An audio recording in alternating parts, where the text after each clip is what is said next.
Hello everyone, मेरा नाम नासिर नवाज है और मैं ऑस्ट्रेलिया में रजिस्टर माइग्रेशन एजेंट हूँ। इस चैनल को बनाने का मकसद ये है कि आप तक ऑस्ट्रेलियन इमिग्रेशन के हवाले से ऑथेंटिक गाइडलाइंस आपको मिल सके और न्यूज़ पहुँच सके।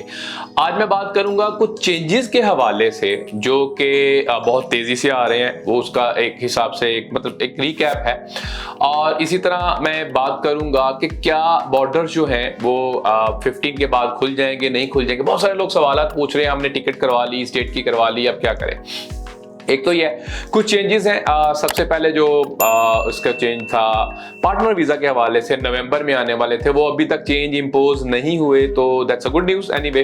तो वो अभी चेंज किसी किस्म का नहीं अनाउंस हुआ, डिपार्टमेंट ने अभी नहीं बताया कब होगा। तो जब भी ये चेंज आएगा हम आपको अपडेट कर देंगे और डिपार्टमेंट जैसे ही हमें अपडेट करेगा या किसी हवाले से अपडेट आएगी, कोई डेट उनके टेंटेटिव बता देंगे।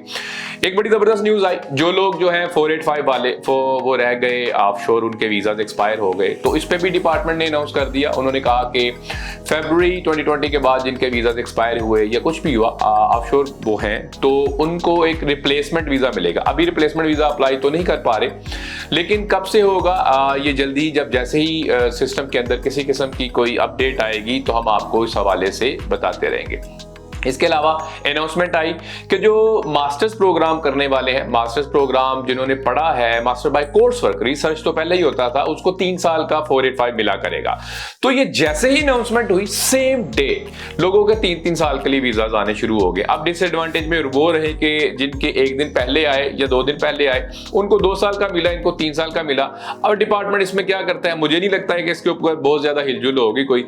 उसकी वजह यह है कि जब से लॉ जो है अप्लाई होता है तब से स्टार्ट होगा, रेट्रोस्पेक्टिव या पास्ट में जाके लॉ कभी भी अप्लाई नहीं होता। तो आई डोंट थिंक सो इसके ऊपर कोई किसी किस्म का वो चेंज इंट्रोड्यूस करवाएं।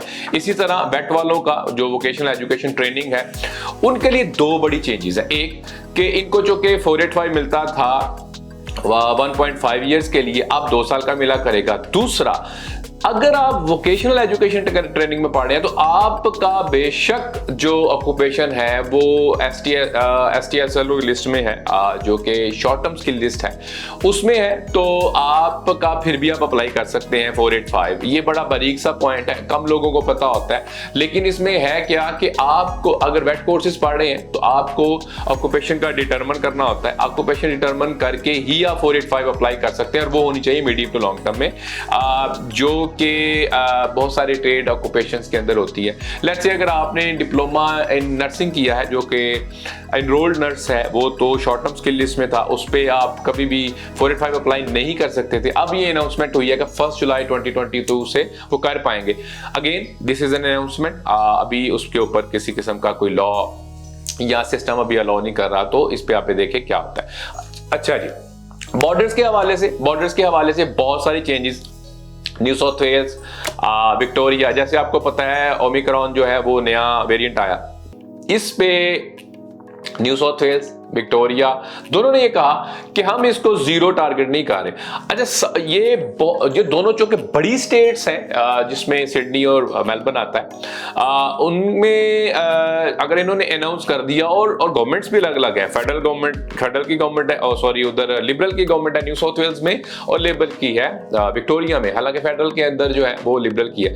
तो अगर इन 2 स्टेट्स ने कर दिया तो फॉलो अप क्या होगा, इस पे क्या करते हैं। अब मुझे लगता है कि शायद 15 दिसंबर के बाद फ्लाइट्स आने शुरू हो जाए या बॉर्डर्स को खोल दें, प्रेशर बिल्ड होगा। अच्छा, क्वींसलैंड भी जो है, जो बहुत लंबे अरसे तक रिजर्व रहा, अब कम से कम इंटर स्टेट के लिए खोल रहा है। उन्होंने कहा हम इंटर स्टेट के लिए बॉर्डर्स खोल रहे हैं, this is good indication as well.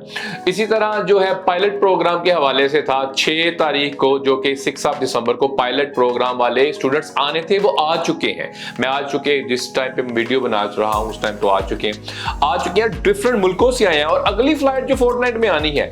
मतलब ये कि पायलट प्रोग्राम पैरेलल चल रहा है, और सबके लिए जो ब्लैंकेट पॉलिसी देंगे, बॉर्डर रिस्ट्रिक्शंस को रिलैक्स करेंगे, वो अलग से आएगी, तो फेडरल गवर्नमेंट जो है वो अलग से ला सकती है। इसके अलावा देखें, मार्च के अंदर 2022 या मई में 2022 के अंदर इलेक्शंस हो सकते हैं फेडरल गवर्नमेंट के।